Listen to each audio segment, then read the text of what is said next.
bienvenue au stand du PRCF. Pour ceux qui nous découvrent, pour ceux qui nous connaissent déjà, vous savez que c'est une tradition depuis que nous sommes à la fête de l'humanité d'avoir un meeting international avec des camarades du monde entier. Aujourd'hui, on a de la chance, on a un grand nombre d'invités qui sont parmi nous et qui nous font l'honneur d'être présents ici pour nous apporter des perspectives depuis leur pays, depuis leurs organisations politiques, de la lutte des classes. C'est aussi une tradition au sein de la fête de l'humanité de faire vivre les idées internationalistes. Bon, en tout cas, ça l'a été pendant longtemps. Nous, on souhaite continuer évidemment de faire honneur à cette tradition. On va commencer par des interventions de nos camarades des partis communistes de l'international. J'aurai le plaisir d'inviter en premier notre camarade Milos Kaladevic du nouveau parti communiste de Yougoslavie, qui est présent avec nous depuis vendredi dernier.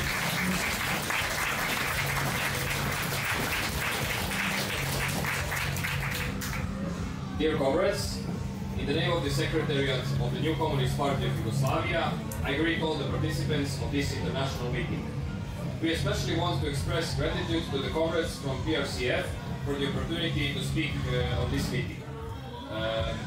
I wish us all a successful and productive discussion. Chers camarades, au nom du secrétariat du nouveau Parti communiste de Yougoslavie, je salue tous les participants de cette réunion internationale. Nous tenons tout particulièrement remercier exprimer notre gratitude aux camarades du PRCF pour nous avoir donné l'occasion de prendre la parole lors de cette réunion. Je vous souhaite à tous une discussion fructueuse et productive.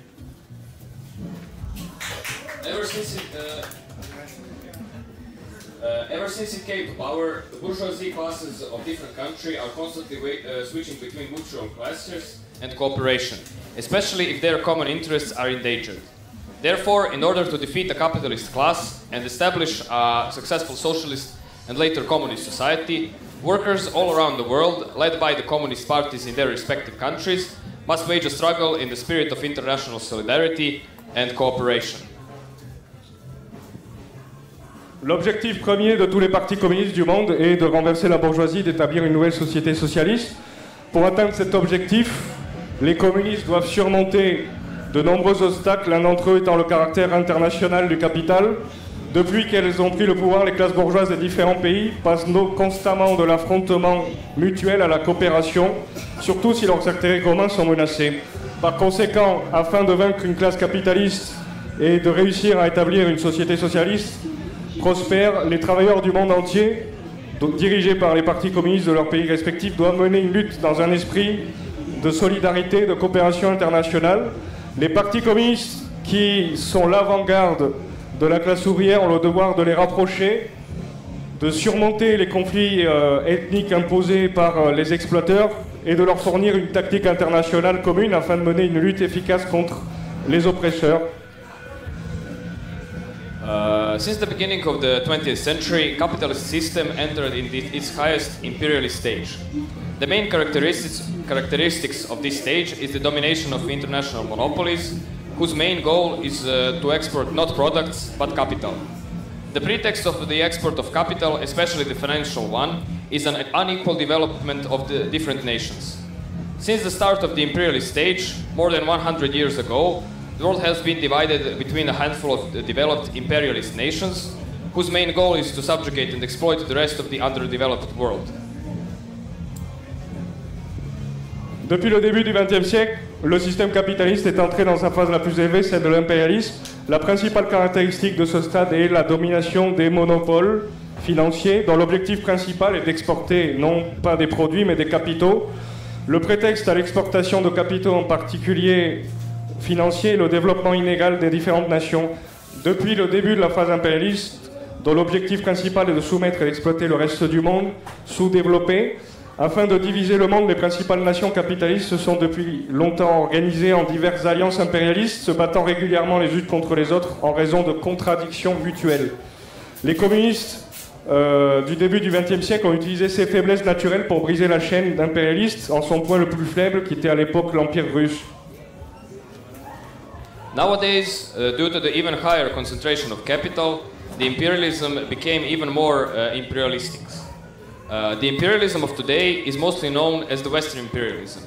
The hegemon in the camp of the Western imperialism is the USA, which maintains a leading role among smaller imperialist powers, such as UK, France, Germany, Japan, throughout various imperialist alliances, such as EU and NATO. Just a moment. In order to achieve their hegemony, they provoke conflicts in different smaller nations, example of which are civil war in Yugoslavia and the Kosovo War. In the spirit of divide and conquer, they intervene in these clashes as peacekeepers who protect human rights and democracy. And as we know, the people of Serbia and Montenegro know how the human rights and democracy are protected in the aggression of 1999. Not with the intention to end tensions, but to maintain them as an excuse for their presence, sometimes even the military occupation, like in Kosovo or in Cyprus. The Western imperialism serves as the main agent of big capital, therefore it represents the biggest enemy of the working class around the world. Aujourd'hui, en raison de la concentration encore plus forte du capital, l'impérialisme est devenu encore plus dangereux. L'une des principales caractéristiques du monde capitaliste qui a émergé depuis la destruction temporaire du socialisme en Europe de l'Est et son unipolarité. Contrairement à ce qui se passait il y a 100 ans, les puissances impérialistes d'aujourd'hui sont pour la plupart unies, ce qui est une autre conséquence de la concentration du capital, ainsi que de la crainte de la propagation du communisme dans la seconde moitié du XXe siècle. Il est important pour les partis communistes contemporains d'identifier correctement cette alliance ainsi que les relations entre ses membres et les pays exploités. L'impérialisme d'aujourd'hui est principalement connu sous le nom d'impérialisme occidental. L'hégémonie dans le camp de l'impérialisme occidental est celle des États-Unis qui maintient un rôle de leadership parmi les puissances impérialistes plus petites comme la France, le Royaume-Uni, l'Allemagne ou le Japon. Par le biais de diverses alliances impérialistes telles que l'Union européenne ou l'OTAN, depuis la fin du XXe siècle, leur principal objectif est de maintenir leur position hégémonique vis-à-vis du reste du monde. Pour atteindre cet objectif, ils provoquent des conflits entre des nations plus petites comme la guerre civile en Yougoslavie et la guerre du Kosovo. Dans l'esprit de diviser et régner, ils interviennent dans ces conflits en tant que pacificateurs, supposément pour protéger les droits de l'homme et la démocratie. Mais le peuple de Serbie et du Monténégro se souvient parfaitement des événements de la guerre froide et ne croit pas ces mensonges. L'impérialisme occidental est le principal ennemi et agent du grand capital. Il représente donc le plus grand ennemi de la classe ouvrière dans le monde entier. L'impérialisme occidental est le principal agent... In order to defeat the forces of capital and to establish a socialist society, the working class of today, just like 100 years ago, must break the chain of imperialism. The alliances such as BRICS have a potential to weaken the West, therefore greatly improving the position of the exploited popular strata. It is important to note that the anti-imperialist camp gathers not just socialist countries like Cuba, DPRK, Vietnam, Laos, China, or progressive countries like Venezuela, Syria, Palestine or Belarus, but also capitalist nations whose bourgeoisie is unable to export capital to the significant level. Therefore, they cannot be called as imperialist. We, as Marxist-Leninist organizations, are perfectly aware that every big bourgeoisie is the ultimate enemy of the working people. But we are also aware that of the need to use the contradictions of capitalism in our benefit. Therefore, we are perfectly willing to use the non-imperialist bourgeoisie as a temporary ally. Afin de vaincre les forces du capital et d'établir une société socialiste, la classe ouvrière d'aujourd'hui, tout comme il y a 100 ans, doit briser la chaîne de l'impérialisme. Dans cette lutte, elle a des alliés. Dans les pays anti-impérialistes qui luttent contre un monde multipolaire, les alliances telles que les BRICS ont le potentiel d'affaiblir l'impérialisme occidental, améliorant ainsi considérablement la position des couches populaires exploitées. Il est important de noter que le camp anti-impérialiste rassemble non seulement des pays socialistes comme Cuba, la République populaire démocratique de Corée, le Vietnam, le Laos ou la Chine, et des pays progressistes tels que le Venezuela, la Palestine ou la Biélorussie, mais aussi des nations capitalistes dont la bourgeoisie est incapable d'exporter les capitaux dans une mesure significative. Elles ne peuvent pas donc être considérées comme des pays impérialistes. En tant qu'organisation marxiste-léniniste, nous sommes parfaitement conscients que chaque grande bourgeoisie est l'ennemi ultime des travailleurs, mais nous sommes également conscients de la nécessité d'utiliser la contradiction du capital à notre profit, et nous sommes donc parfaitement disposés à à soutenir les forces, on va dire, anti-impérialistes ou non-impérialistes comme un allié temporaire, tout comme la politique du Front populaire qui était promue par l'internationale communiste et par l'Union soviétique pendant la Seconde Guerre mondiale. Les communistes doivent jouer un rôle de premier plan dans la lutte contre le plus grand ennemi actuel qui est l'impérialisme occidental.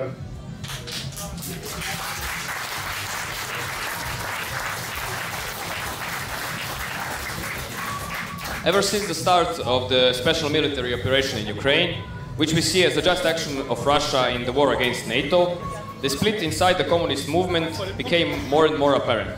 While the majority of the communist parties and youth organizations support the anti-imperialist struggle of Russia, as well as other countries like People's Republic of China, some of them are trying to undermine this struggle, as well as the unity inside the communist movement.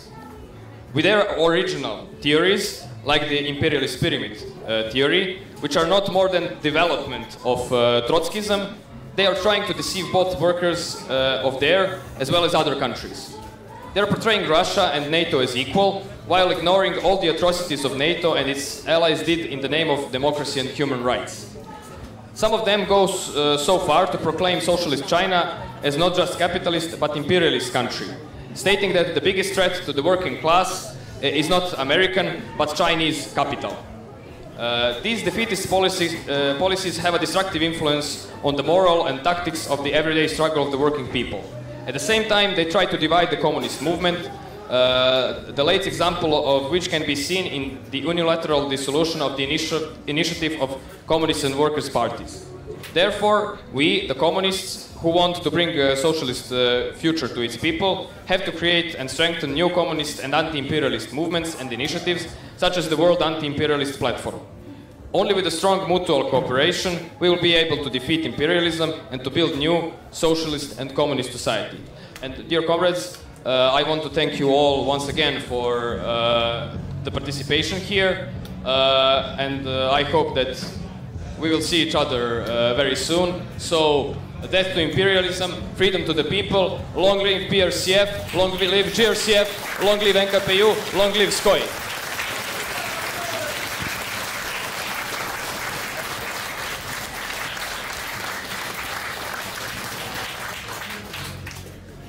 On va quand même lire la dernière partie du discours.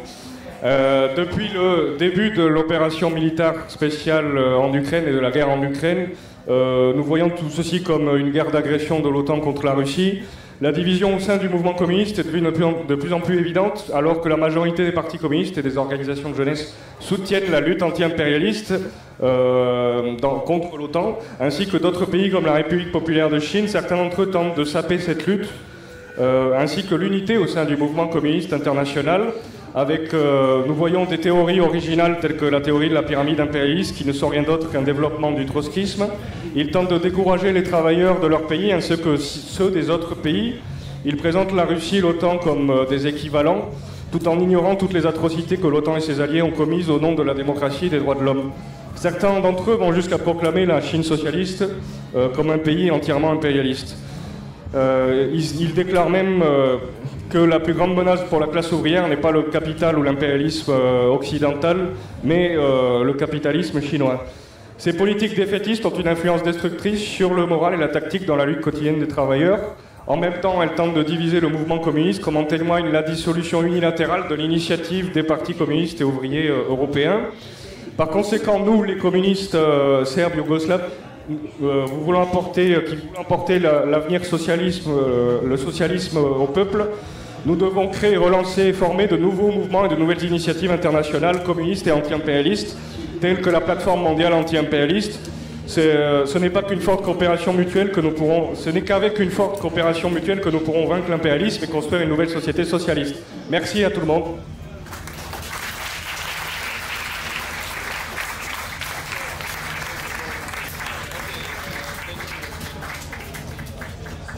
On remercie le camarade car il doit nous quitter maintenant pour prendre son avion. Il ne pourra pas rester avec nous jusqu'à la fin du meeting. Des applaudissements s'il vous plaît, merci.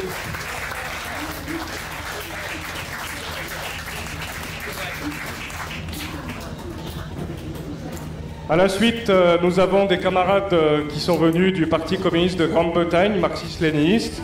La camarade Jyoti Brar qui nous fait le plaisir d'être là, secrétaire international. Et On va leur céder la parole.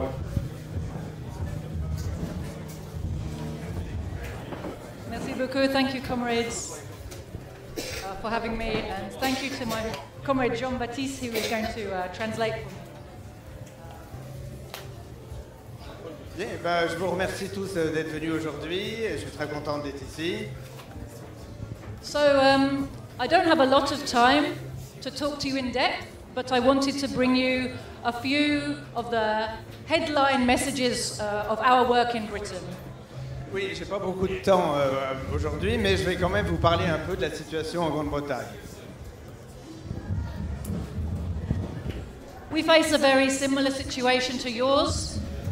There is the deep crisis of overproduction affecting the whole world, the whole capitalist imperialist system.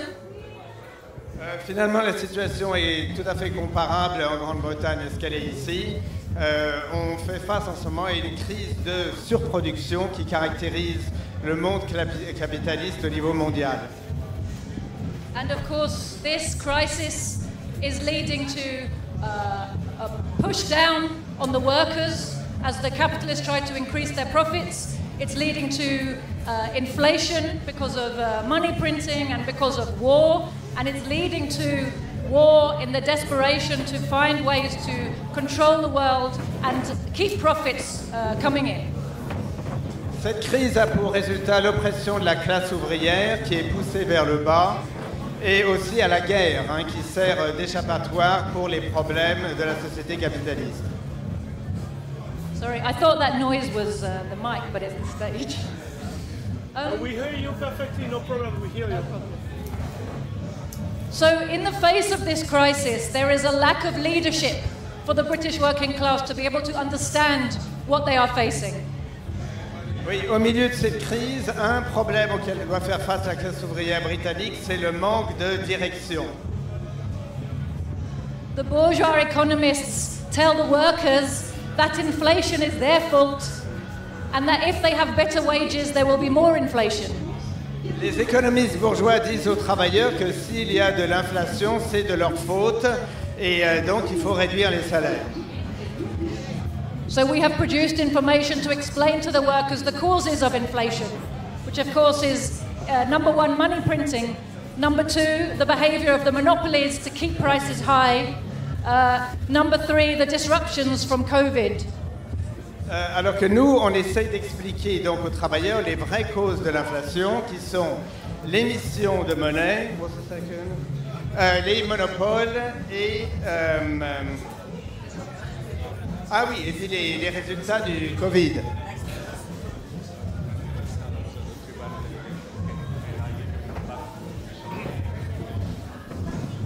Une petite interruption, excusez-nous camarades. On veut quand même applaudir et saluer l'arrivée de la délégation cubaine avec nous, notamment l'ambassadeur Otto Vaillant, ambassadeur cubain en France. Également la présence de notre camarade de la direction du Parti communiste de Cuba, Elier Ramirez, qui est aussi membre du Conseil d'État et député de l'Assemblée du pouvoir populaire. Un grand applaudissement s'il vous plaît, merci.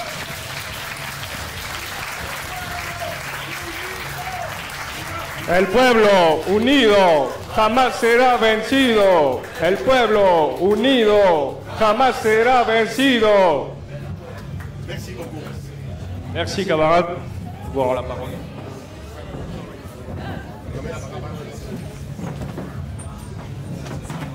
And of course, the inflation is being made much worse by the sanctions war, particularly the sanctions war against Russia, which was supposed to be short, sharp pain for the West, destruction of Russia, and then a big, happy orgy of looting. Et ce qui rend l'inflation encore pire, c'est évidemment les sanctions contre la Russie. Donc on avait annoncé que la guerre contre la Russie serait facile et rapide, mais en fait c'est tout le reste qui s'est entraîné et les résultats sont désastreux pour les travailleurs. But Russia failed to collapse, and every day that the West doubles down on the sanctions war, they are harming themselves and increasing the inflation and the energy crisis at home. Et en fait, tout au contraire de ce qui était prévu, on avait prévu un avenir brillant pour tout le monde à la suite de la défaite de la Russie, mais la guerre traîne, les Russes résistent et ici la crise s'aggrave. I'm sure comrades in this room will agree that ultimately there is no way out of crisis and war under the system of capitalism. We have to find our way to socialism. So the question is, how do we do that? Les camarades ici présents seront d'accord que la solution, finalement, c'est le socialisme. Et la solution n'est pas dans le capitalisme. Alors il faut trouver maintenant la bonne façon d'y parvenir. Of course, we put forward a program of urgent measures to help the working class who are facing desperate times right now. Évidemment, nous avons un programme provisoire de mesures urgentes pour essayer d'atténuer les problèmes de la classe ouvrière. But we also need to help the working class, understand that they are being misled and controlled by a false opposition. Ça, c'est pour le court terme, mais en même temps, on doit arriver à faire comprendre à la classe ouvrière comment elle est induite en erreur et manipulée, si on veut aller de l'avant. So, our first message to the working people in Britain is that they must be prepared to defy the anti-trade union laws. We have a whole system of legislation in Britain that was designed to make collective action by workers impossible and ineffective. Et la priorité entre toutes, dans le contexte britannique, c'est qu'il faut que les travailleurs défient les lois anti-syndicales, parce que la législation anti-syndicale en Grande-Bretagne est de plus en plus sévère.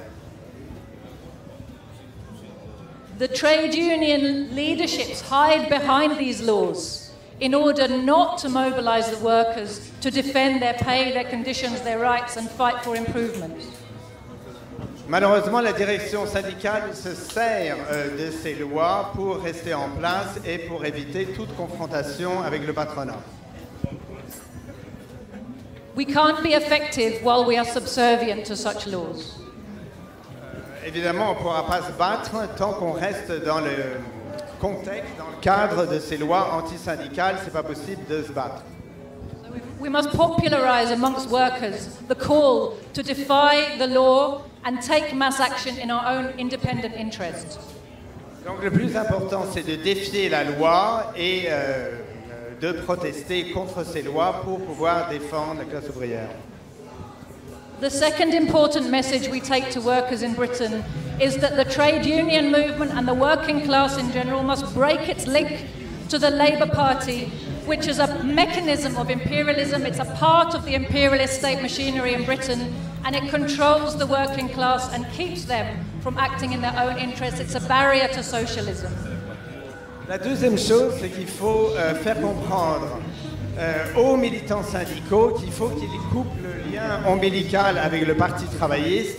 Le Parti travailliste est un parti impérialiste et ce n'est pas avec ce parti-là qu'on pourra renverser le capitalisme. And our third message is about the war. That war generally will not end while there is imperialism. Et notre troisième message est sur la guerre. Évidemment, tant qu'il y a la guerre, on ne pourra pas faire tomber l'impérialisme. But in the case of any particular war, the workers have power to sabotage and prevent their rulers from taking part. Mais dans le cas de cette guerre-ci comme de l'autre, ce sont les travailleurs qui ont le pouvoir de saboter l'effort de guerre et de s'y opposer. But we must use this power. We must organize a mass campaign of non-cooperation to refuse to help the British state to conduct its war against whoever they are targeting, but right now Russia in Ukraine. Il s'agit maintenant d'organiser une campagne de non-coopération avec la guerre pour pouvoir s'y opposer activement. These demands, if they were acted on, would transform our trade unions back into what Lenin said they could be, which is a school for communism. Si on arrive à faire entrer en vigueur ces trois exigences vis-à-vis du mouvement syndical, dans ce cas-là, on pourra Oui, ça sera, dans ce cas-là, les syndicats pourraient vraiment devenir, comme l'a dit Lénine, une école du communisme.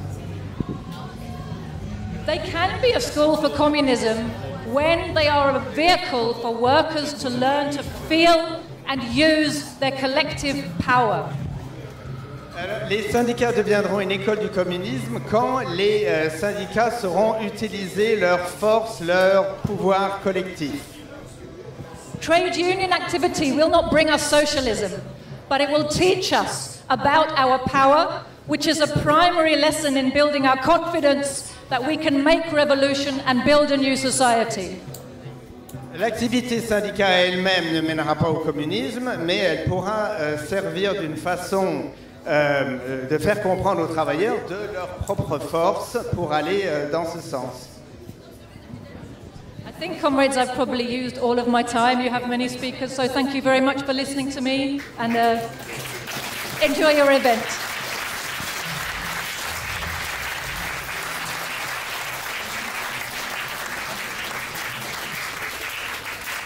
Oui, je crois que j'ai épuisé mon temps, mais merci de m'avoir écouté. Merci, camarades. On parlait effectivement des fois de certaines divergences qui peuvent exister au sein du mouvement communiste international et qu'il ne faut surtout pas nier. Mais il y a aussi des causes, je pense, qui sont universelles et qui unissent tous les communistes de la planète et même tous les militants progressistes du monde entier. C'est bien la défense de Cuba socialiste, la défense du peuple cubain face au blocus criminel des États-Unis.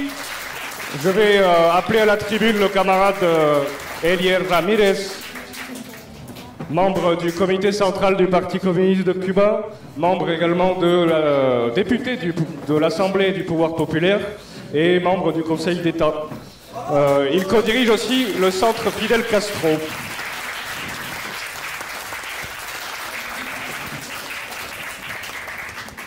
Bueno, buenas tardes a todos. Un saludo solidario desde la isla de la dignidad, la isla de Cuba. Bonsoir à tous, je vous salue depuis l'île de l'Amitié, l'île de Cuba. Sé que la grandeza de los pueblos, de los países no se mide por su extensión geográfica, sino por su intensidad. Y realmente esa intensidad la empezó a tener Cuba a partir del triunfo de la Revolución Cubana y se la debemos en gran medida a Fidel Castro. Il faut dire qu'on ne mesure pas les peuples par leur taille géographique. On doit mesurer le peuple par le travail intense qu'ils font. Et c'est grâce au triomphe de la Révolution qu'on peut mesurer cette intensité. Es un pueblo que ha sido sometido a una guerra, digamos, de espectro completo, pero que dentro de esa guerra el bloqueo económico, comercial y financiero contra Cuba ha sido el elemento principal de ataque contra ese proyecto alternativo diferente al capitalismo. Cuba a toujours eu, depuis le triomphe de la Révolution, un projet alternatif contre le capitalisme. Et le blocus, c'est le symbole le plus fort de cette guerre criminelle contre le pays de Cuba. Queremos que sepan que ese bloqueo se ha recrudecido en los últimos tiempos de una manera realmente brutal. Et dans les dernières années, ce blocus s'est renforcé d'une façon incroyable. Como si fueran bombas teledirigidas, afectar donde más duele al pueblo cubano, afectar cualquier tipo de ingreso de divisas al país. Il semble qu'à partir de bombes dirigées à des objectifs spécifiques, par exemple de cibler l'entrée des monnaies étrangères dans notre pays. Y lograr el objetivo que siempre ha pretendido el imperialismo norteamericano, que es que hay una implosión social en Cuba y por supuesto que se termine el proceso revolucionario cubano. Avec un objectif qui a été le même pendant toute cette période de lutte, c'est de réussir à éliminer le processus social et révolutionnaire qui existe à Cuba.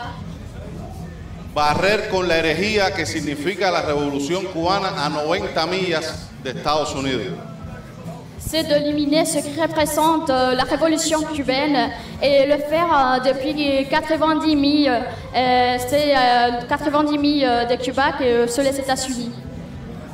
Pero como ustedes conocen, el pueblo cubano jamás se ha puesto de rodillas, no está en nuestro ADN. Mais le peuple cubain ne s'arrête jamais, c'est pas dans notre ADN. Y al contrario, mientras más nos agreden, más nos unimos y más también expresamos también esa solidaridad con el mundo. C'est tout le contraire. Chaque fois qu'il essaie de lutter contre nous, de nous faire face, chaque fois on donne le visage, on essaie de faire de plus.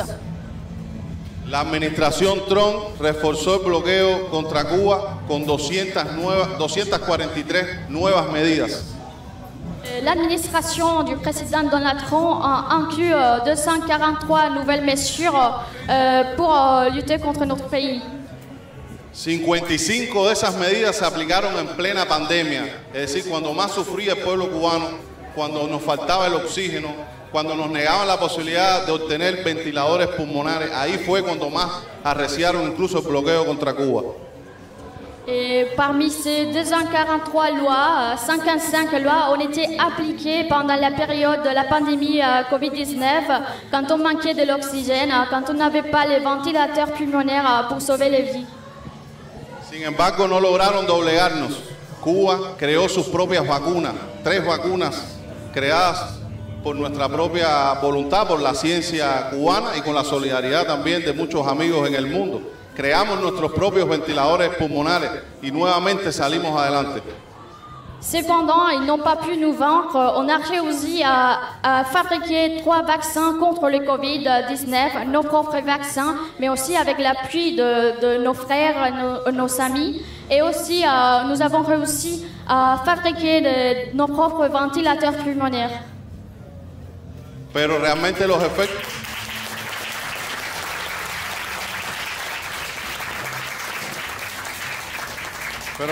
los efectos del bloqueo contra Cuba se hacen sentir todos los días en la vida cotidiana de los cubanos. Desde que nos levantamos en la mañana hasta que nos acostamos, hora por hora sentimos la crueldad de ese bloqueo.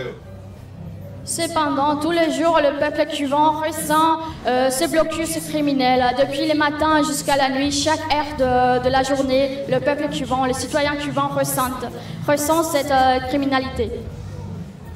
Un bloqueo que pudiéramos decir las cifras, sí, tenemos los datos económicos, es decir, del daño que ha causado, pero que es incalculable el daño humano que ha causado a nuestro pueblo de generación en generación. Et nous pourrions vous parler des chiffres exacts, des chiffres spécifiques dans le sens des mal économiques. Mais ce qui est le plus important pour nous, c'est les dommages humains qui a fait le blocus sur le peuple cubain. Que afecta a nuestros niños, afecta a nuestros ancianos, afecta al pueblo en sentido general y sobre todo impide que el país pueda desarrollarse de manera natural.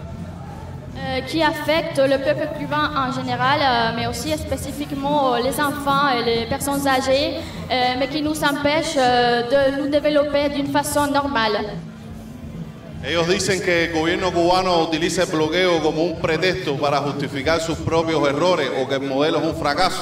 Y nosotros siempre respondemos, si es un pretexto, ¿por qué no acaban de quitarnos ese pretexto? ¿Por qué no se llenan de valentía y nos acaban de quitar ese bloqueo para demostrar hasta dónde podría llegar Cuba?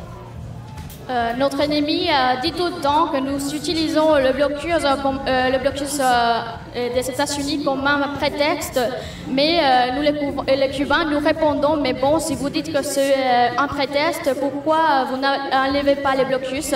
Et comme ça, on pourrait le démontrer que c'est le blocus.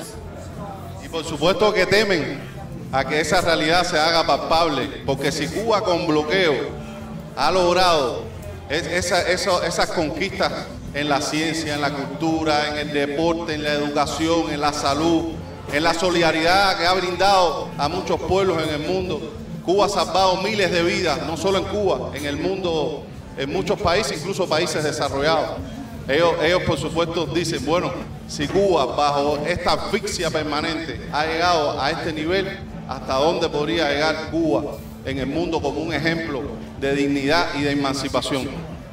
Et bien sûr, ils ont peur de répondre à cette question, de faire ce qu'on demande, parce que Cuba, ce pays a démontré, malgré toutes les attaques, que Cuba a fait des progrès dans le secteur économique, dans les secteurs de la santé, de l'éducation, de la culture et de la science. Et alors, ils ont peur de démontrer s'ils l'enlèvent. Même Cuba a aidé beaucoup de pays du monde, même des pays développés. Et ils ont peur de démontrer s'ils enlèvent le blocus, à quel point dans l'avenir Cuba peut y arriver. Dentro de esas 243 medidas que incrementó la administración Trump en su agresividad contra Cuba, que después la administración Biden ha mantenido, hay una en específico que nos causa mucho daño económico, prácticamente a niveles realmente bien grandes, ¿no? Des 143 mesures qui ont été appliquées dans l'administration de Donald Trump, il y a une mesure spécifique qui nous donne beaucoup de dommages. Que fue el hecho de haber incluido a Cuba en la lista de estados patrocinadores del terrorismo. C'était l'inclusion de Cuba dans la liste des pays sponsors du terrorisme. Lo cual es una mentira y una vergüenza total. Et cela, c'est un mensonge incroyable, et cela, ils doivent le donner de la honte. Pero inmediatamente de aprobada esa medida, muchos bancos en el mundo, incluyendo muchos bancos aquí en Europa, dejaron de operar en sus transacciones financieras con Cuba. Mais immédiatement après cette mesure, beaucoup de banques du monde ont arrêté les relations avec Cuba, même des banques ici en Europe. Porque nosotros decimos que el bloqueo no es solo contra Cuba, es un bloqueo extraterritorial, porque también afecta a los empresarios, a los inversionistas, a los ciudadanos del mundo, incluso estadounidenses que quieren visitar libremente nuestro país para hacer turismo. Parce qu'on parle d'un blocus qui affecte aussi les territoires, des autres territoires, pas seulement Cuba. C'est des mesures extraterritoriales parce que cela empêche d'autres pays qui veulent investir à Cuba. Et par exemple, les citoyens états-uniens qui veulent visiter Cuba en tant que touristes, ils ne peuvent pas à cause de ces mesures.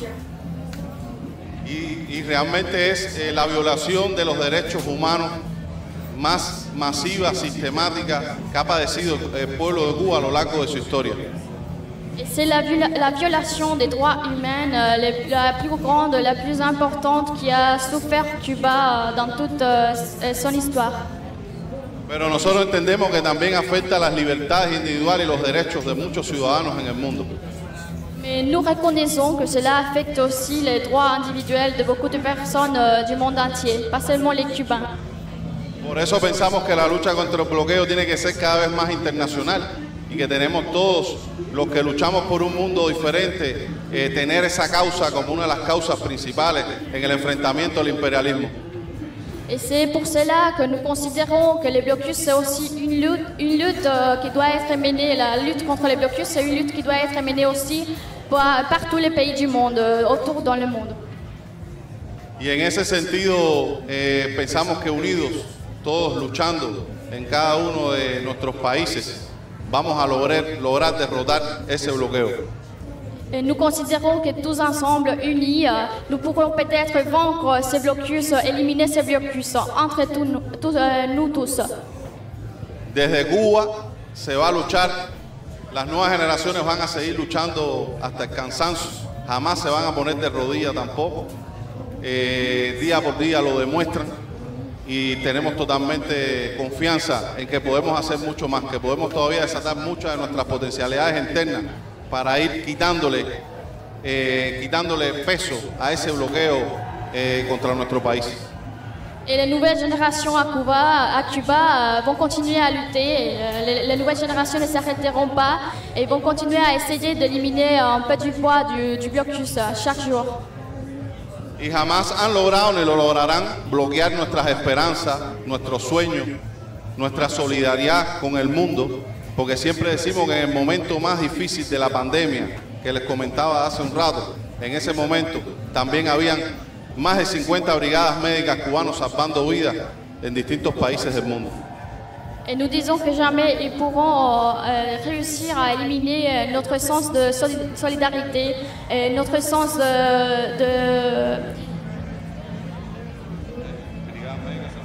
Parce que nous pouvons le montrer avec plusieurs exemples, mais l'exemple plus important, c'est que Cuba a essayé même pendant la pandémie, et l'a fait et a réussi à le faire, à aider d'autres peuples du monde avec l'envoi des médecins, et pas seulement des pays sous-développés, mais aussi des pays développés du monde.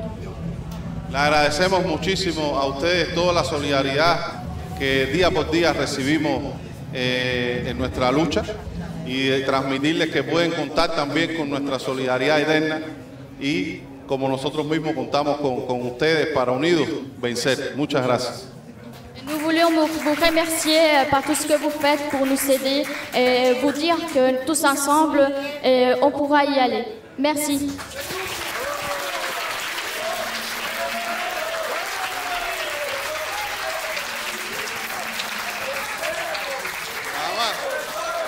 Será vencido.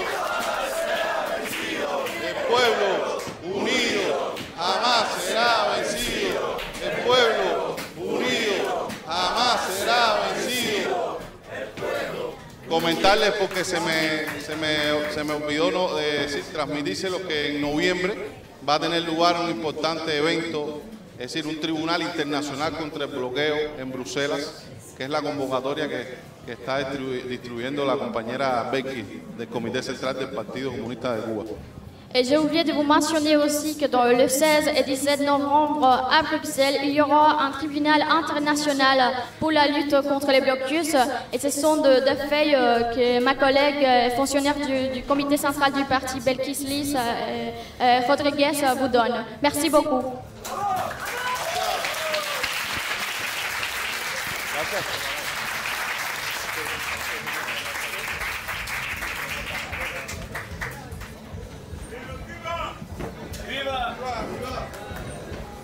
Comme vous le savez, au PRCF, nous avons fait le grand slogan lancé par le camarade Fidel Castro-Ruz. Socialisme ou barbarie, la patrie ou la mort. Socialisme o barbarie, la patria o muerte. Venceremos.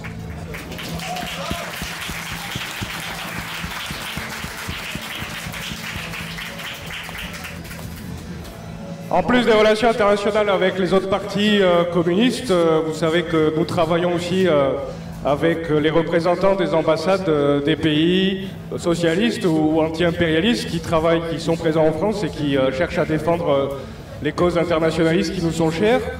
Nous remercions particulièrement la présence de l'ambassadeur, M. Otto Vaillant, qui est ici avec nous. Un applaudissement s'il vous plaît.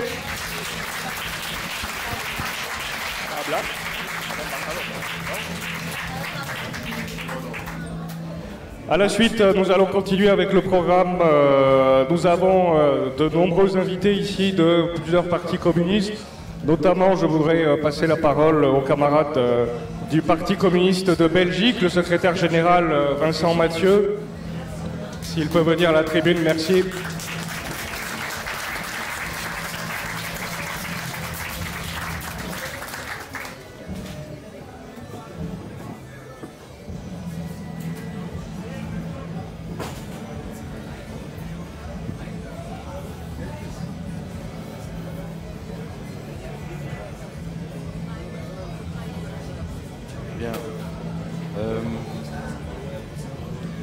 Fraîchement élu secrétaire politique du Parti communiste de Belgique depuis le mois de juin, ici cette année.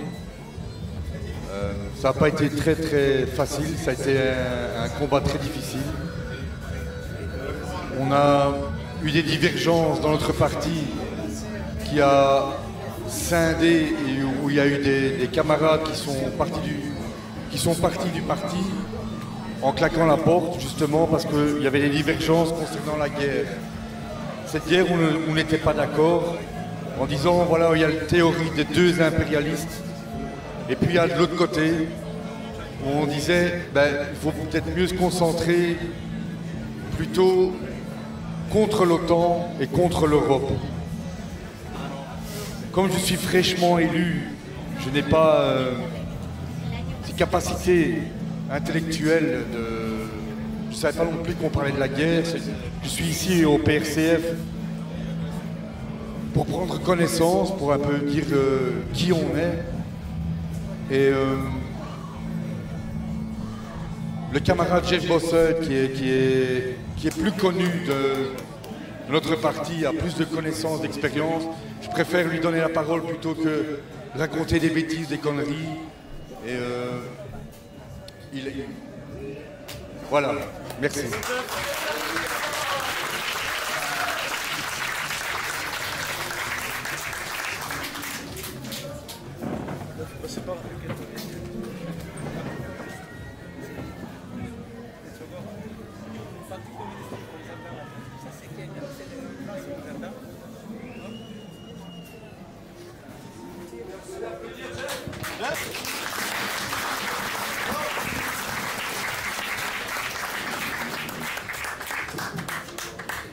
Chers camarades, il y a plus de 100 ans d'ici, le 3 septembre 1921, qu'a été créé le Parti communiste de la Belgique. Plus de 100 ans. Et on vient de tenir notre 37e congrès. Dans ces 100 années d'histoire, notre parti a connu des moments glorieux et a aussi vécu des erreurs. Et maintenant, après 100 ans, on en fait le bilan. Je suis très heureux de vous annoncer qu'en juin, notre 37e congrès a renouvelé le comité central et a constitué un comité central qui est composé de camarades qui n'ont pas abandonné le communisme, qui n'ont pas abandonné le parti, qui trouvent que toujours le communisme, c'est l'avenir du peuple.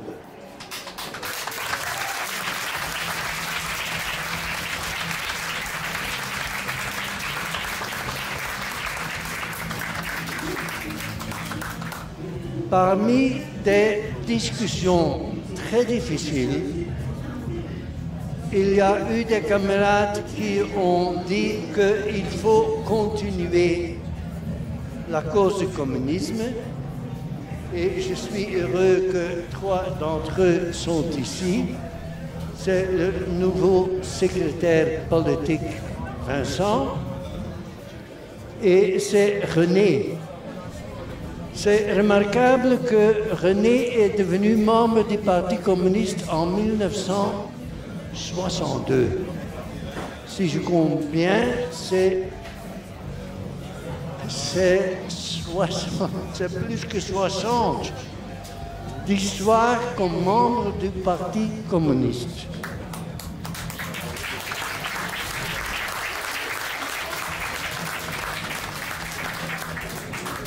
Et donc, son expérience est un trésor pour le parti pour pouvoir éduquer la nouvelle génération, les générations futures de notre parti communiste.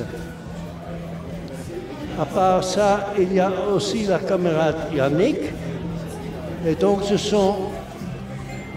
Où êtes-vous, Yannick?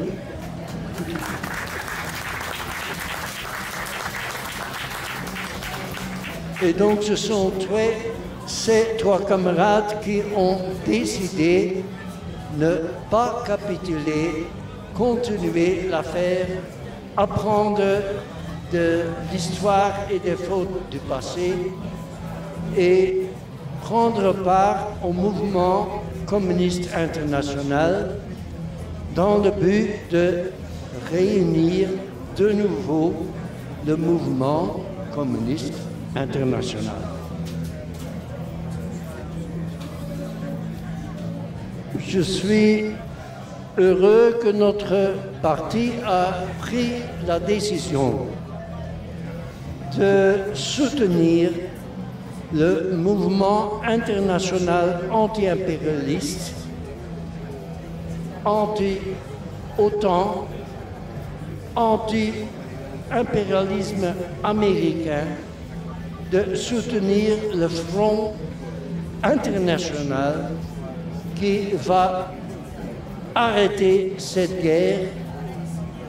Et en deuxième lieu, quand on sait arrêter cette guerre, qui va en liquider avec l'impérialisme.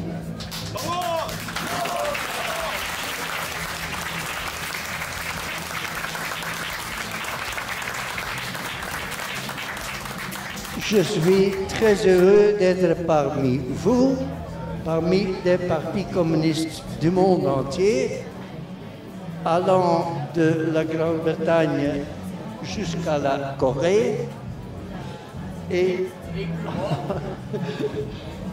aux Amériques du Sud. Ensemble, nous vaincrons.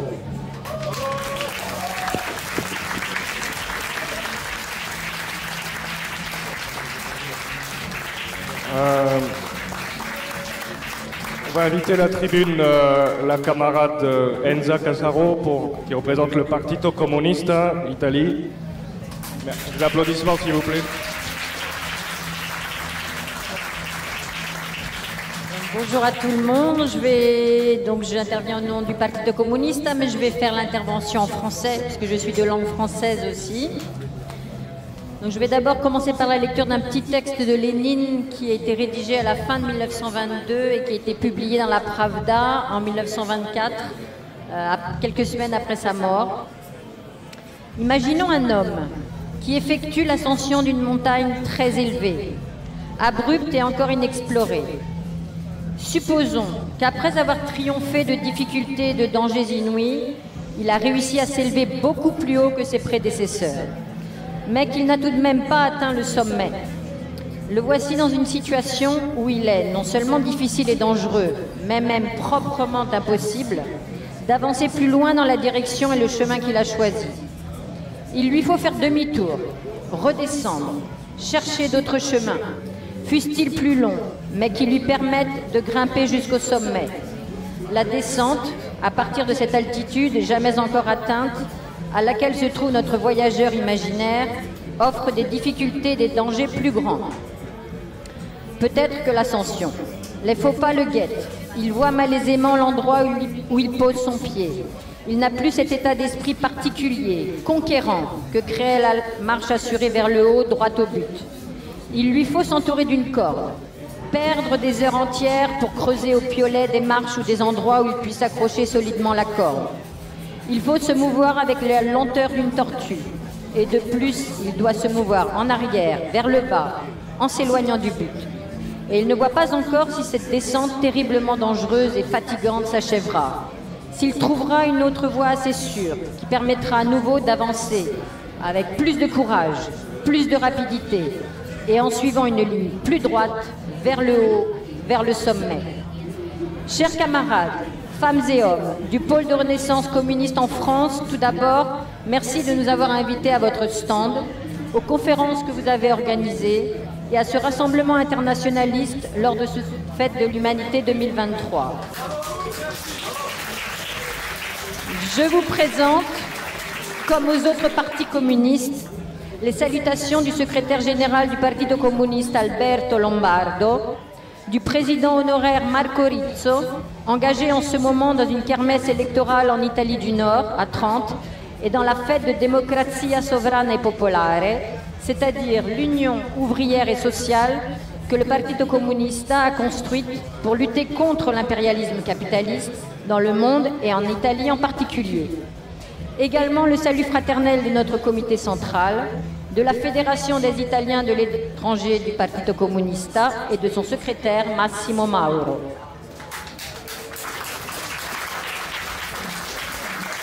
Ces dernières années, non seulement nos discussions se sont intensifiées, mais aussi la participation à des événements de Solidnet à La Havane à Caracas, à Istanbul et à Rome dernièrement. Notre jeunesse communiste était en Chine. La Fédération étrangère était présente le 1er mai à Bruxelles et à Lisbonne il y a 2 semaines à la fête de Avante. Les rencontres en ligne avec de nombreux partis de l'initiative internationale sont également fondamentales.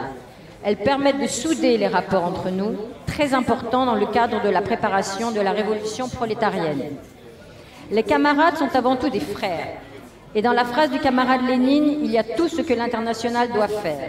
Vous, les Français, comme les Italiens et les Espagnols, vous avez subi l'opprobre de l'eurocommunisme, promulgué par Berlinguer, Marchais et Carrillo, qui a de fait détruit le mouvement international que, non sans peine, nous essayons de remettre sur pied. Comme vous le savez peut-être, il y a quelques mois, nous avons proposé, en recueillant près de 400 000 signatures, un référendum contre la guerre. Malheureusement, le mainstream et les médias italiens, surtout à l'étranger, l'ont ignoré. Avec vous et tous les partis de Solidnet, nous essayons de créer un grand mouvement pour la paix, non seulement en Ukraine, mais là où l'impérialisme occidental, dirigé par les États-Unis, est en train d'allumer des feux. Comme l'a écrit le secrétaire général du Partito Comunista, Alberto Lombardo, le recul de l'impérialisme français est bienvenu. Les peuples qui s'en débarrassent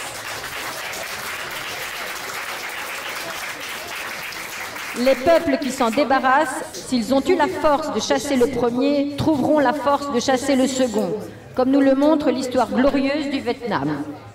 Nous ne sommes pas proches de la gauche européenne qui a ses parlementaires à Bruxelles et qui ignore totalement les conditions réelles de vie de la classe ouvrière. Nous ne sommes pas rose fuchsia, comme disent les Italiens. Nous sommes des marxistes, léninistes, révolutionnaires. Alors que les droits des travailleurs sont revenus au début des années 1900, les conditions de l'Union européenne se détériorent à cause de l'échec de l'État fédéral états-unien. Il est temps de porter un coup définitif au capitalisme libéral. Pour ce faire, nous devons tous être unis, tous ensemble, sans contradiction entre nous, mais avec une vision claire. Non à l'OTAN, non à l'Union européenne, non à la Banque centrale européenne, non à la capitulation des syndicats de concertation, esclaves des patrons. Oui à la paix, donc reprise des négociations. Oui pour être souverainiste chez soi et non à l'émigration de l'armée du capital. Chers camarades, en vous remerciant encore chaleureusement, nous souhaitons à tous que la fête de l'humanité soit une incitation à la lutte et à la connaissance. En avant dans la construction du socialisme communiste. Avanti popolo, alla riscossa, bandiera rossa trionferà. Bandera rosa trionferà, bandera rosa trionferà, bandera rosa trionferà, e viva il comunismo y la libertà. On en profite une petite interruption pour signaler le départ de nos camarades cubains. Un applaudissement s'il vous plaît pour leur présence. Viva Cuba socialista, el pueblo unido jamás será vencido, el pueblo unido jamás será vencido, el pueblo unido jamás será vencido.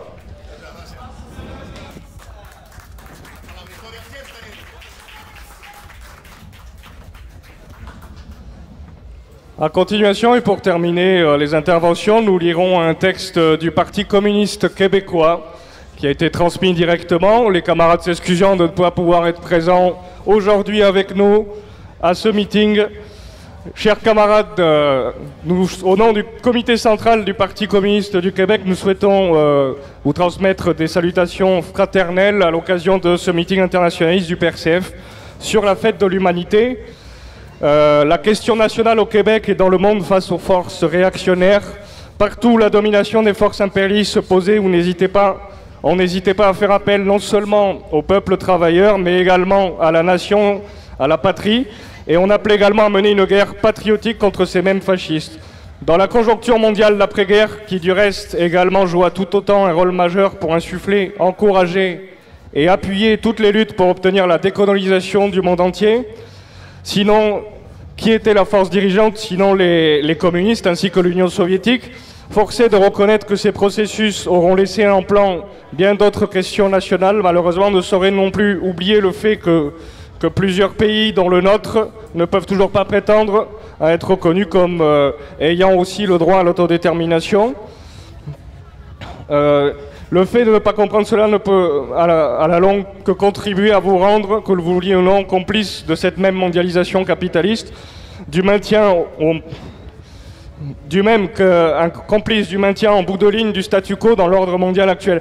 D'où le fait de dire également que la lutte pour le socialisme est en même temps que la recherche d'une plus grande égalité et respect entre toutes les nations, ce qui sous-tend du même souffle le fait que celles qui n'ont toujours pas le droit de devenir indépendantes peuvent facilement se compléter et contribuer au succès ultime de l'une comme de l'autre. Toujours plus de temps de la Troisième Internationale communiste, on allait encore plus loin en caractérisant même les luttes menées contre l'oppression nationale de réserve pour la révolution, au même titre que pouvaient également l'être les luttes menées contre l'oppression des femmes ou les luttes menées contre le fascisme ou encore le combat pour la paix, de par leur capacité à mettre en branle toutes sortes d'autres franges de la société dans le processus révolutionnaire bien au-delà de la seule classe ouvrière. Nous, communistes du Québec, sommes d'autre part convaincus du fait que jamais nous ne pourrons accomplir quoi que ce soit de vraiment constructif et de durable dans le cadre de notre combat pour le socialisme si nous ne prenons pas, dès le départ, aussi à cœur de nous impliquer tout autant dans le combat pour nos propres droits nationaux. Comme mentionné plus haut, les luttes pour nos droits nationaux ne se posent peut-être plus exactement de la même manière pour bon nombre de peuples et de nations, puisque certains d'entre vous sont effectivement devenus des nations souveraines depuis longtemps, quoique leur souveraineté reste bien souvent plus formelle qu'autre chose, mais partout la question de la souveraineté déjà réalisée ou non, elle continue de se poser avec non pas moins, mais encore plus d'acuité. Nous nous référons notamment au fameux dossier aussi de la guerre en Ukraine au travers de l'histoire plus récente comme plus ancienne. Il est également arrivé que les aspirations légitimes de certains peuples puissent être récupérées et détournées de leurs objectifs à des fins réactionnaires pour faire obstacle à telle ou telle lutte plus globale ou pour défendre en fait le maintien du statu quo politique et économique.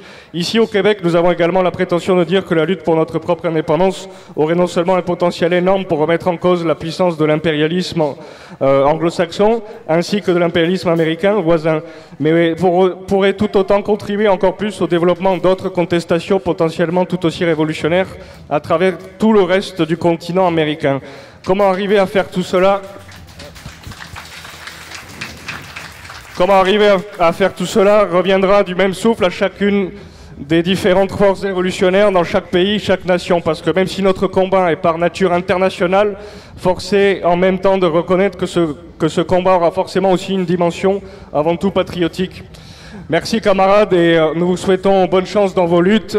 Vive l'union des travailleurs et la lutte des peuples opprimés.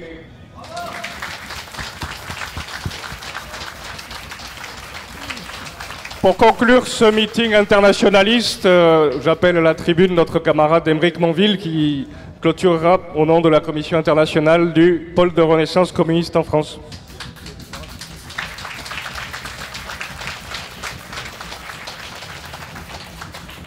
Merci à vous, c'est avec une immense émotion que je prends la parole aujourd'hui parce que je trouve que ce meeting a été fantastique. Là, je crois qu'on a franchi un cap, on a franchi une étape dans le fait que désormais, nous constituons un véritable front anti-impérialiste. Voilà.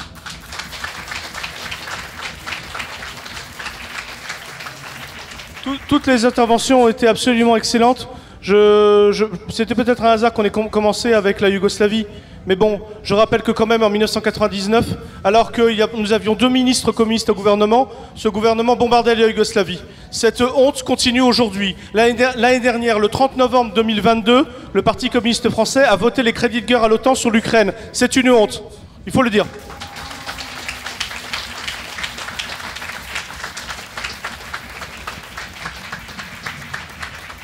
En tant que militant communiste, la question de la guerre et de la paix, elle n'est pas négociable. Le Parti communiste français est né du soutien à l'Union soviétique qui est né du refus de la guerre impérialiste. Rappelons, il faut que nous le rappelions.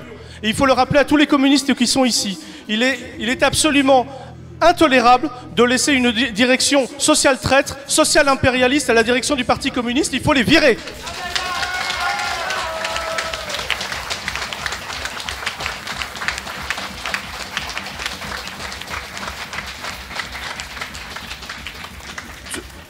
tout le monde a compris que la guerre en Ukraine a été décidée à Washington, en tout cas en 2014 et sans doute bien avant. Tout ça, c'est dans le grand échiquier. Tout ça, c'est dans toute la théorie des stratèges américains de diviser la Russie en tant de parties, en 3 parties. Et aujourd'hui, ils continuent, ils attaquent la Chine sur Taïwan, sur Hong Kong, sur le Tibet, sur le Xinjiang. J'en reviens du Xinjiang. Ce n'est pas ce que la propagande américaine vous dit. Ce n'est pas ce que Mike Pompeo vous dit. Cet homme qui a appris à mentir, tricher, voler à la CIA, qui est parti au département d'État américain, c'est-à-dire le ministère des Affaires étrangères des États-Unis, cet homme-là a lancé un véritable canular sur la situation au Xinjiang. Moi j'en reviens, je peux vous dire, je suis prêt à débattre avec n'importe qui sur la situation, ce n'est pas ce qu'on vous dit.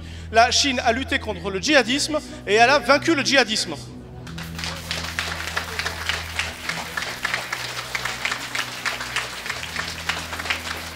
Aujourd'hui, les Ouïghours ont la pleine possession de leur culture, de leur langue, de leurs droits, d'une musique magnifique. Les femmes font aussi de la musique, tout le monde danse. Les femmes peuvent se balader en scooter, les cheveux au vent. De l'autre côté, c'est l'Afghanistan, où la moitié de la population, c'est les femmes, ont perdu tous leurs droits. Alors, quand j'entends des femmes comme Clémentine Autain faire l'apologie de la cause indépendantiste ouïghour, je me demande quel type de féministe c'est. Hein.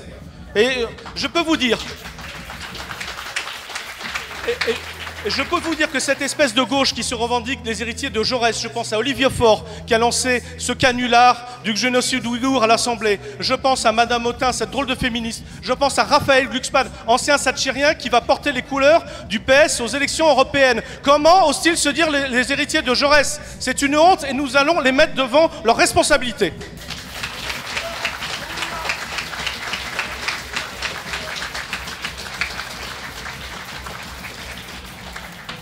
Et maintenant, nous sommes de plus en plus nombreux, avec des tas de camarades, sous la bannière de la plateforme anti-impérialiste mondiale, parce que nous cherchons absolument des liens entre tous partis communistes sous la bannière de l'impérialisme, et nous cherchons aussi à créer un front anti-impérialiste, de toutes les manières différentes. Alors, l'analyse que nous faisons, c'est qu'il est hors de question, il faut faire une analyse léniniste de l'impérialisme, il faut relire les textes de Lénine là-dessus. La Russie est dirigée par des puissances capitalistes, mais qui n'ont pas atteint le stade capitaliste. Aujourd'hui, les forces capitalistes russes sont obligées de lutter dans leur propre pays pour défendre leurs propres intérêts vitaux. Et elles le font avec le soutien, au moins à l'international, mais pas, bien sûr, ça ne vaut pas quitus sur la politique intérieure, mais au moins avec le soutien international du Parti communiste de la Fédération de Russie. Voilà. Cette analyse, nous la faisons nôtre, et nous refusons la politique ni Russie, ni États-Unis. C'est une politique qui lorsqu'elle est menée jusqu'au bout, ça mène à la collaboration de classe. Parce que quand vous dites nini, ça veut dire que de toute façon, vous êtes du côté de la puissance dominante dans votre propre pays. Alors...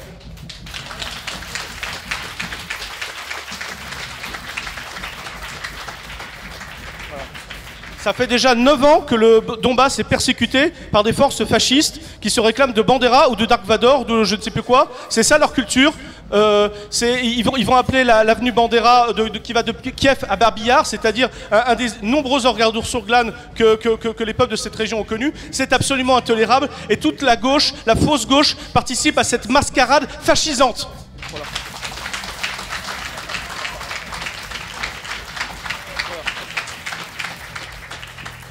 Voilà, c'est pourquoi nous, alors que ce soit clair, nous en avons parlé à nos amis du Parti communiste de Grèce, avec lesquels nous avons exprimé nos divergences. Nous étions membres d'une initiative des partis communistes et ouvriers en Europe. Nous en étions des membres fondateurs. Nous refusons, il y a la semaine, pas plus tard que la semaine dernière, une dissolution unilatérale, sans débat et sans vote, alors qu'il n'avait pas la majorité de cette initiative. Nous refusons ce verdict. Nous refusons la dissolution de nos organisations internationalistes de classe et nous chercherons par tous les moyens à les faire revivre. Nous sommes pour l'union de tous les partis communistes et s'il y a des divergences entre nous, nous sommes pour le débat. Nous sommes pour qu'on fasse avancer ces positions. La position sur la guerre d'Ukraine ne doit pas nous diviser. Néanmoins, nous soutenons tout front impérialiste qui va lutter hic et nunc contre l'impérialisme américain. Nous continuons avec modestie, avec les moyens qui sont les nôtres, la formule de Che Guevara. Créer 1, 2, 3, 4 Vietnam, 5, 6, 7, on continue. Voilà, merci.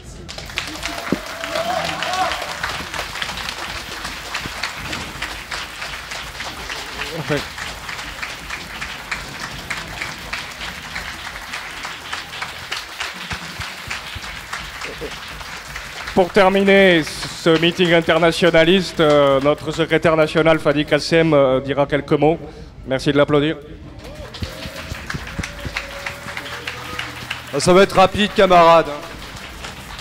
Ça va être très rapide. D'abord, je crois que c'est très bien terminé par le meeting internationaliste. Parce que finalement, ça fait une très bonne conclusion sur le week-end que nous venons de passer, parce qu'on se retrouve face, probablement à l'heure actuelle, à la question qui est la plus décisive. Eh bien, c'est la question de la paix. Ce n'est pas une mince affaire. Parce que lorsque nous avons cette banderole derrière, l'argent pour les salaires et les retraites, pas pour la guerre ni pour les actionnaires, c'est pas juste un slogan. C'est en fait ce qui est en train de se passer à l'heure actuelle. Le 20 janvier dernier, le lendemain de la première manifestation contre la contre-réforme des retraites, Emmanuel Macron a annoncé un plan de 413 milliards d'euros. 413 milliards d'euros. Pourquoi ? Pour pouvoir porter l'effort de guerre de la France dans le cadre de l'axe UE-OTAN et préparer la France à mener la guerre de haute intensité face à la Russie et face à la Chine. Et ça a été très bien dit auparavant. Et c'est pour cela, camarades, qu'il était très important, et vraiment je remercie du fond du cœur, tous les camarades qui sont présents aujourd'hui, qui ont fait l'effort de venir de très très loin, avec lesquels nous entretenons des relations très importantes.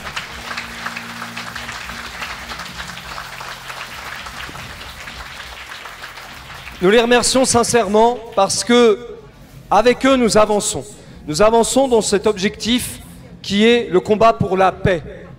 Car comme nous le disons au PRCF, entre Europe Atlantique, c'est-à-dire l'axe UE-OTAN, et monde Pacifique, il faut choisir. Il faut choisir définitivement, car sinon ce sont les travailleurs du monde entier, à commencer par les travailleurs, pour nous en France, qui seront victimes de la guerre exterministe vers laquelle on nous mène progressivement.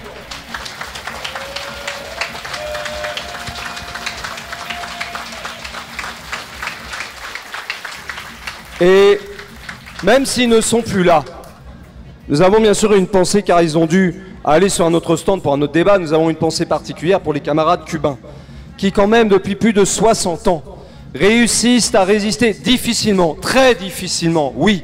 C'est pour cela que la solidarité est indispensable, mais arrivent à résister vraiment à toutes les pressions de l'impérialisme états-unien. Et comme nous le disons si bien, nous ne sommes pas là seulement pour défendre Cuba.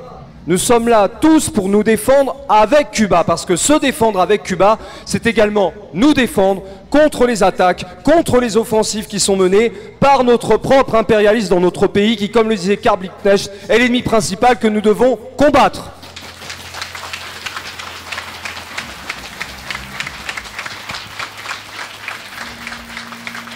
Et je vais m'arrêter là en disant que, comme l'a si bien dit Aymeric, en effet, c'est un moment très important. On ne va pas se mentir, nous savons qu'il y a des divergences, il y a des divisions au sein du mouvement communiste international. Une chose est certaine, c'est que le pôle de renaissance communiste en France, comme il l'a toujours fait, tendra toujours la main à tous les camarades qui sont prêts à œuvrer de manière constructive avec un objectif, la reconstruction du mouvement communiste international et d'un grand mouvement anti-impérialiste comme nous le faisons dans le cadre de la plateforme, avec un objectif, faire triompher le socialisme contre la barbarie.